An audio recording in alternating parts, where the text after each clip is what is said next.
Have you ever wondered what it would be like to live in a glittering dome city where your 30th birthday means permanent checkout? If that idea sends a shiver down your spine, then buckle up, because today, we're diving headfirst into the fascinating, futuristic world of Logan's Run and uncovering 10 intriguing facts you probably never knew. 10. Based on a book long before Logan's Run dazzled viewers on the silver screen, its eerie premise took shape within the pages of a 1967 novel by American writers William F. Nolan and George Clayton Johnson. At the time, both authors were recognized for their daring explorations of futuristic nightmares and philosophical quandaries. George Clayton Johnson was particularly known for his work on The Twilight Zone and the very first episode of Star Trek, so he was no stranger to mapping out enthralling sci-fi landscapes that tease the boundaries of human imagination. In the novel, the concept is the same at heart, an apparently utopian future that conceals a dark truth: citizens are not allowed to grow old. Yet there are key differences that make the original text stand out on its own. Instead of the cutoff age being 30, as the film suggests, the novel states that nobody is permitted to live beyond 21. This drastic reduction in lifespan gives the book an even more frantic, desperate tone. Imagine your entire adult life condensed into a single, fleeting decade. That ticking clock underscores every choice the characters make, and intensifies the story's central conflict. Another notable variation is the timeline. While the movie situates events in the year 2274, the novel sets the action in 2126, which might seem like a small shift numerically but speaks volumes about the author's perspective on how soon such a dystopian future might come to pass. The final act also veers off course from its film adaptation. Rather than the city's inhabitants discovering an old man and realizing that life can persist beyond the fateful age limit, the original storyline takes a curveball. Shockingly, the elusive old man is unmasked as Francis, Logan's friend-turned-nemesis, before Logan and Jessica escape to Mars on a rocket ship in search of a better life. If that doesn't signal high-stakes desperation, nothing does. Most interesting of all is that the now iconic carousel, the ritual where citizens undergo renewal, was an invention crafted solely for the movie, presumably because it offered a surreal, visually striking spectacle. So while the basic framework of a youth-obsessed society came from the book, the film undeniably amped up the drama with a carnival-like execution of mortality. In essence, Logan's Run, the novel, laid a solid, imaginative foundation, but it was the film's creative liberties that turned the concept into a pop culture phenomenon. 9. Development hell. As soon as studios got wind of Nolan and Johnson's enthralling concept, they sensed box office potential and started rolling the adaptation dice. The year was 1969, and MGM, fresh off the buzz generated by 2001, A Space Odyssey and Planet of the Apes, sought to keep its sci-fi winning streak alive. Enter respected producer George Pal, a man whose name carried weight in the science fiction community, thanks to classics like When Worlds Collide and The Time Machine. Alongside him was Richard Maybaum, a seasoned scriptwriter famous for penning multiple James Bond adventures. On paper, it looked like a match made in cinematic heaven. But sometimes, having too many creative forces at the helm can backfire. The adaptation faced immediate disagreements over how closely it should mirror real-world social and political issues. While some team members pushed for a storyline that emphasized late 1960s cultural shifts, think generational clashes, the rise of youth culture, and anxieties about overpopulation, others wanted a more timeless, purely sci-fi approach. The debate raged on, causing the initial script to undergo multiple rewrites. George Pal, who had a keen sense of the market's ebbs and flows, began to suspect that audiences might be growing weary of the existential brand of science fiction that had defined the late 60s and early 70s. He worried that the space opera style of storytelling might be losing its spark. When it became apparent that aligning all creative visions was nearly impossible, Pal chose to part ways rather than preside over an endless loop of script revisions. Meanwhile, American International Pictures, AIP, showed interest in scooping up the project for a bargain price of $200,000. However, MGM wasn't willing to let go of Logan's Run without a healthy profit, setting the cost at $350,000, a sum that promptly scared off AIP. This financial tug-of-war left the movie in limbo, and production stalled altogether. For a while, it seemed like Logan's Run might be destined to remain a phantom project with a brilliant script but no green light. Finally, it took the resurgence of blockbuster sci-fi in the form of other surprising hits to drag this film out of the muck of development purgatory. Soon, the wheels would begin turning again, reinvigorated by new talent and a changing cinematic landscape that welcomed bold sci-fi stories. But for several frustrating years, Logan's Run was more of a pipe dream than a reality, a vision on paper that no one seemed quite sure how to bring to life on the big screen. 8. Other popular science fiction movies got Logan's Run back on track just when Logan's Run looked like it might fade into oblivion. 2 unexpected science fiction blockbusters swooped in to save the day, Soylent Green and Westworld, both of which premiered in 1973 under the MGM banner. These films were not only successful at the box office but also proved that thoughtful, provocative science fiction still had a fervent audience. They tackled weighty issues, overpopulation and artificial intelligence, respectively, while maintaining commercial appeal. This was precisely the kind of reassurance MGM needed to realize that the cinematic public wasn't quite done with dystopias and futuristic moral quandaries. Emboldened by these successes, the studio decided to yank Logan's Run out of its slumber. By 1974, the project was breathing fresh air again, powered by a new script from David Zelig Goodman, whose name was attached to the controversial and gritty Straw Dogs. Latching onto that wave of science fiction fervor, MGM recruited producer Saul David, known for Fantastic Voyage, to handle the big-picture logistics and ensure the production would remain financially viable. This trifecta was completed by director Michael Anderson, famed for Around the World in 80 Days, who stepped in to guide the film's creative course. It was an unusual mix of talents. Goodman brought a knack for confronting social taboos head-on, which aligned surprisingly well with Logan's Run's themes of youth obsession and sanctioned violence. Saul David had already proven he could helm a big sci-fi project without losing the thrilling sense of wonder that draws audiences in. Michael Anderson, meanwhile, was known for large-scale storytelling that could juggle grand settings, numerous characters, and elaborate sets, vital skills for depicting a dome-enclosed city teeming with hedonistic young people. The synergy among these three was crucial because Logan's Run demanded a cohesive vision. The film needed to be more than just another futuristic flick, it had to balance spectacle, like the spectacular carousel ceremony, with underlying questions about morality and freedom. Thanks to the financial and creative boost from Soylent Green and Westworld, MGM was once again ready to bet big on a picture that some insiders had previously called unfilmable. As cameras started rolling, the team felt they were on the cusp of something extraordinary. They had a script that tackled timeless philosophical questions, a producer who knew how to handle logistical hurdles, and a director who had navigated grand cinematic ventures before. With that, Logan's Run finally seemed poised to see the light of day, riding the wave of renewed interest in intelligent sci-fi storytelling. 7. Michael York originally didn't want to star in Logan's Run. It's almost hard to imagine Logan's Run without the suave presence of Michael York as Logan 5, given how effortlessly he commands the screen. Yet, in a surprising twist of fate, York initially balked at the idea of signing on. The early 70s saw him fresh off critically acclaimed roles in films like Cabaret, The Three Musketeers, and Murder on the Orient Express, making him one of Hollywood's hottest British imports.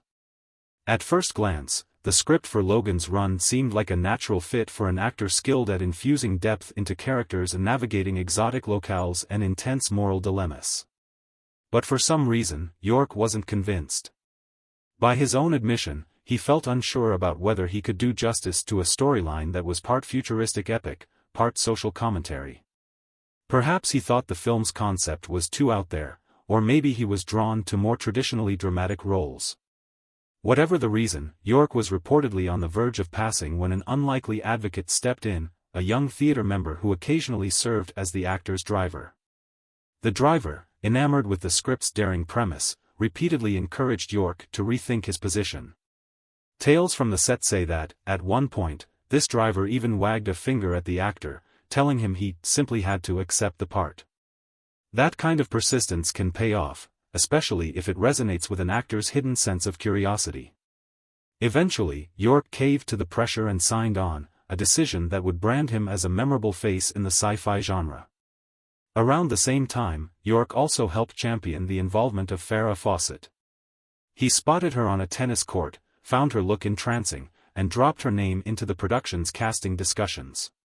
She ended up with a relatively small role, but it was an unforgettable part of her trajectory, just before she soared to superstardom on Charlie's Angels. It's the kind of Hollywood lore that proves serendipity plays a big role in showbiz. One chance meeting on a tennis court can spark a performance that remains etched in cinematic memory. With York officially on board, Logan's Run had its central figure, a disillusioned Sandman forced to question the society he once protected. That internal conflict gave the movie a compelling center, all thanks to an actor who nearly turned the gig down. 6. One of the cast members dropped out during the hectic scramble to assemble the perfect cast. Producer Saul David and the team initially locked in actor William Devane, best known at the time for his role in Marathon Man, as Francis, Logan 5's ally-turned-adversary. Devane's casting made sense on paper. He had an intensity that could have brought a razor-sharp edge to the manipulative Sandman who eventually hunts down his own friend. However, the fickle nature of Hollywood intervened when Devane received an offer he simply couldn't refuse, a part in Alfred Hitchcock's Family Plot. Weighing the prestige of working with the legendary master of suspense, Devane bid farewell to Logan's Run before filming even began. Enter Richard Jordan, an actor who had just finished Rooster Cogburn with John Wayne and would go on to appear in the epic Dune. Although Jordan was stepping into a role originally envisioned for someone else, he proved remarkably adept at channeling Francis's mix of camaraderie, duty, and eventual betrayal. On the surface, Francis stands as Logan 5's professional partner, both of them tasked with enforcing the city's most brutal law, ensuring that nobody lives past the mandated expiration date. But beneath that surface lies an uneasy tension. Francis embraces his role almost too eagerly, and it's his deeply rooted loyalty to the system that ultimately places him at odds with Logan. Once Jordan was locked in, Logan's Run powered forward with renewed energy. Shooting was primarily based at the MGM studios in Culver City, California. This allowed the production to build elaborate sets that would capture the futuristic decadence and subtle dread of life under the dome. For additional authenticity, the team filmed select sequences around Dallas, utilizing real-life architecture to evoke the sterile glamour of the film's futuristic environments. Though this patchwork approach might sound disjointed, the result was a cohesive cityscape, blending custom-built sets with modern buildings of the mid-1970s. The iconic carousel scene proved to be one of the biggest production challenges, especially when it came to hiding the wires suspending the actors. Despite the crew's best efforts, eagle-eyed viewers can still spot glimpses of cables here and there. It's a charming quirk that marks an era before the heyday of digital post-production wizardry. Jordan's presence in these sequences injected a sense of cutthroat determination that elevated the tension. Though Devane's departure could have destabilized the entire production, Jordan's arrival felt almost serendipitous, giving the film an antagonist whose resolve to maintain the status quo added a threatening new dimension to the storyline. 5. Most of the cast was over 30. One of the great ironies of Logan's Run is that a film premised on the horrifying notion that 30 marks the end of one's life ended up relying on actors who had themselves already crested that milestone. Michael York, who portrayed Logan 5, was 33 during filming. Richard Jordan, the imposing Francis, was closing in on 40. Even Michael Anderson Jr., another key player, was over 30 when cameras rolled. In a story so deeply invested in the oppression of age, it's almost comical to realize how many cast members had technically expired, according to the film's fictional society. Farrah Fawcett just barely fell within the on-screen age limit at 29, but the real baby of the group was Jenny Agutter, who was 23 when she took on the role of Jessica 6. In a world of squeaky clean, perpetually young citizens, Agutter's age aligned most closely with the film's premise. Off-screen, however, the production had to rely on the veteran talents and nuanced performances of older actors to bring the dystopian fear and moral conflict to life. Interestingly, this disparity between the cast's real age and their fictional constraints adds a layer of subtext. As viewers, we sense the weight of wisdom and experience emanating from these performers, which subtly enhances the tension. We're watching individuals who, in reality, have lived through decades of life, portraying characters who've never experienced true middle age. Their maturity seeps into their portrayals, imparting a sense that these young citizens might be subconsciously itching for deeper meaning before their time runs out. In a way, it enriches the film's commentary on how society treats age as a disposable commodity. Jenny Agutter, meanwhile, found herself cast in a costume she reportedly detested, calling it uncomfortable and impractical. Fans of the film, however, often recall Jessica SX's outfit as an iconic emblem of 70s sci-fi aesthetic, flowing fabric, futuristic cuts, and a color scheme that suggests advanced societies have minimal interest in modesty. Despite her reservations about the wardrobe, Agutter's performance brims with empathy, curiosity, and a quietly defiant streak that questions the entire system. Ultimately, the fact that so many actors were already over the hill by the film's standards didn't detract from the story. If anything, it bolstered the film's themes by illustrating how arbitrary and inhumane such a cutoff truly is. Age, after all, is more than just a number, and in Logan's Run, it doubles as a terrifying countdown. For the screen test LED 2 changes being made when principal photography wrapped on Logan's Run, the creative team could finally breathe, if only briefly. What followed was an 8-month process of post-production, a laborious stretch dedicated to shaping raw footage into a cohesive narrative. During this period, legendary composer Jerry Goldsmith wove his musical spell, layering the film with an atmospheric score that still captures the heart of sci-fi enthusiasts. Goldsmith's fusion of orchestral richness and experimental electronic sounds gave Logan's Run its haunting, otherworldly resonance. Though some of the synthetic elements might feel dated by today's standards, the orchestral passages remain timeless, signaling the maestro's gift for evoking mystery and grandeur. But no matter how rousing the score, test screenings can quickly reveal what works, and what absolutely doesn't. As audiences filled preview theaters to watch early cuts, their reactions held significant sway over the final product. In an era when a film's rating heavily dictated its success, Logan's Run faced the thorny challenge of balancing adult themes with the need for a broader audience.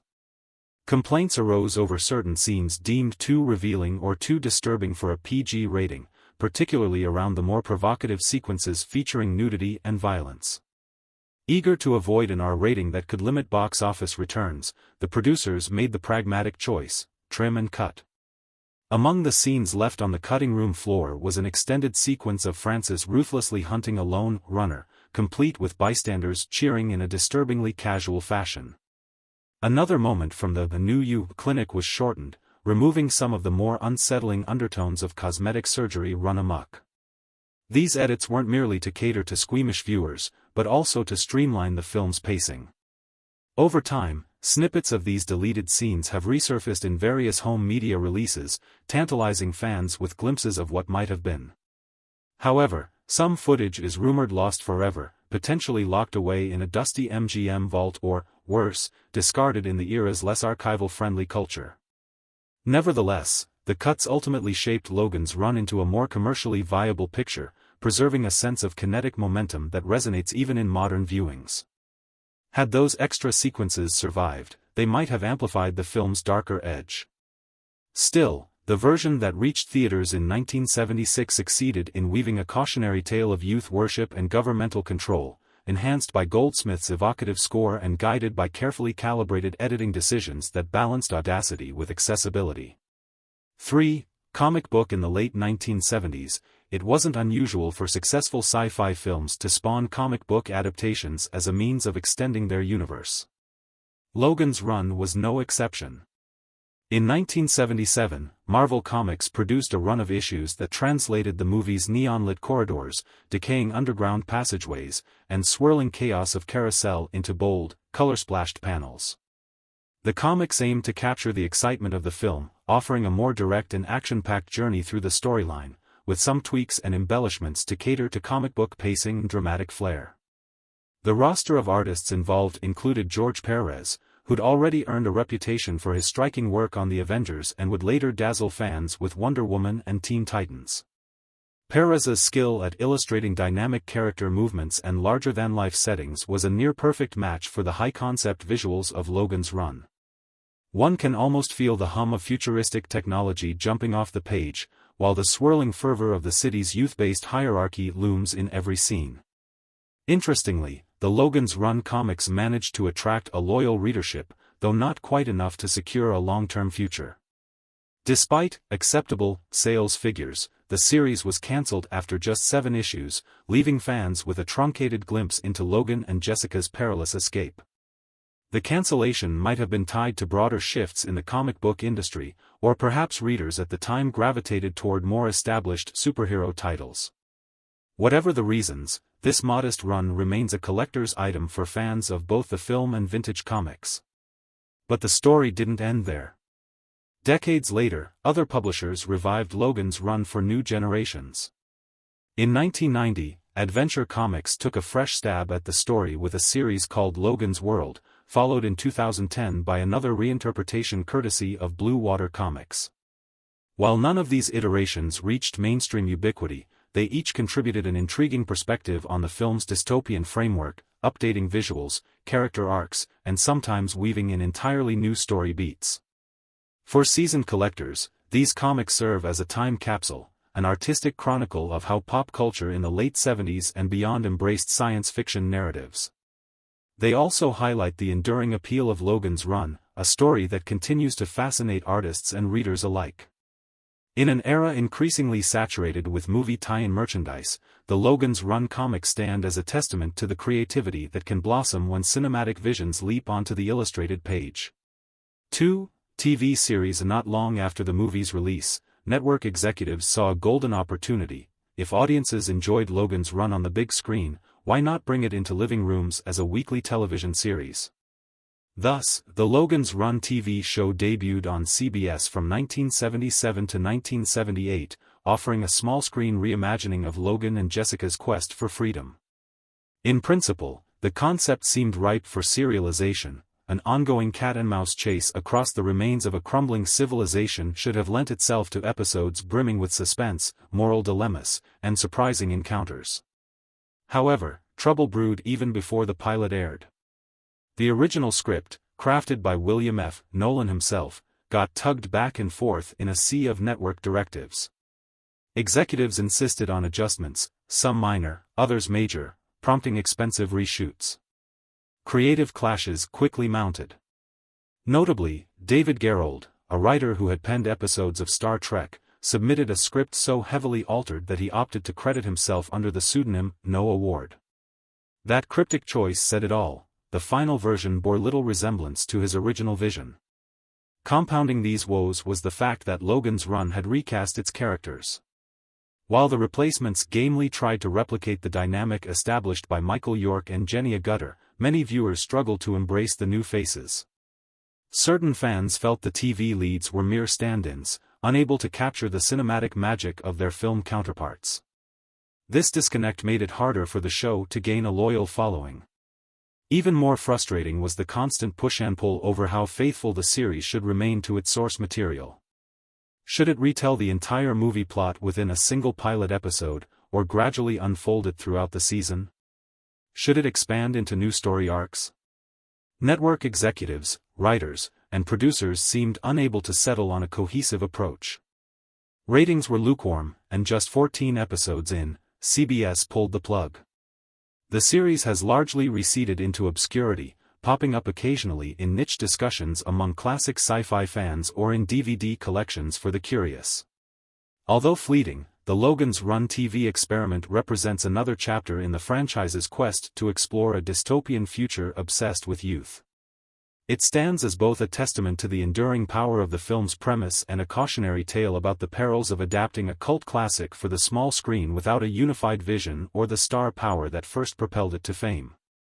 1. The end of an era in science fiction. By the time Logan's Run finally hit theaters in June of 1976, MGM had poured close to $9 million into the production, triple the studio's original estimate.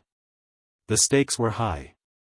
Fortunately, the film grossed around $23 million, helping MGM dig its way out of looming debt. Critics, however, were lukewarm. Some praised the film's audacity and visual design, while others dismissed it as yet another dystopian slog. Ironically, Logan's Run would nab an Academy Award for its special effects, a recognition that validated the technical feats accomplished by a team who had labored tirelessly under budget expansions and last-minute changes. Yet something seismic was brewing in the world of science fiction. Less than a year after Logan's Run premiered, Star Wars burst onto the scene in 1977, revolutionizing the genre with its exhilarating sense of wonder, dazzling special effects, and a tone that was unabashedly optimistic. Suddenly, the bleak, philosophically heavy stories of the late 60s and early 70s were overshadowed by an exciting new wave of space adventure that captured the public's imagination like never before. Movies that followed Star Wars sought to replicate its upbeat, swashbuckling spirit rather than the reflective solemnity often found in older sci-fi narratives. In retrospect, Logan's Run stands as something of a final monument to that earlier era of science fiction, a period characterized by introspective, cautionary tales about authoritarian societies, overpopulation, and the perils of technological advancement gone awry. From Planet of the Apes to Soylent Green, these films were typically gritty, morally complex, and unafraid to portray a future in ruins. Logan's Run was likely the last big-budget example of that dystopian trend before Star Wars ushered in a more hopeful brand of cosmic escapism. Over the ensuing decades, fans and scholars alike have revisited Logan's Run and recognized the scope of its ambition. Yes, it sports retro sets and the occasional dated effect. But beneath those aesthetic trappings lies a timeless question: how does society value life? What happens when freedom and longevity become privileges granted, or denied, by a central power? For viewers seeking something beyond laser battles and spaceships, Logan's Run offers a potent philosophical core wrapped in 70s color palettes and disco-era stylings. The film remains a milestone for its daring commentary and imaginative world-building, marking the end of one cinematic chapter in science fiction just before a far different, more hopeful saga took flight across the stars. Want more deep dives into vintage science fiction gems? Hit that like button, share your thoughts in the comments, and remember to subscribe for more journeys through cult classics and hidden cinematic treasures. Don't forget to share this video with fellow fans of mind-bending sci-fi. Together, let's keep exploring the boldest frontiers of imagination.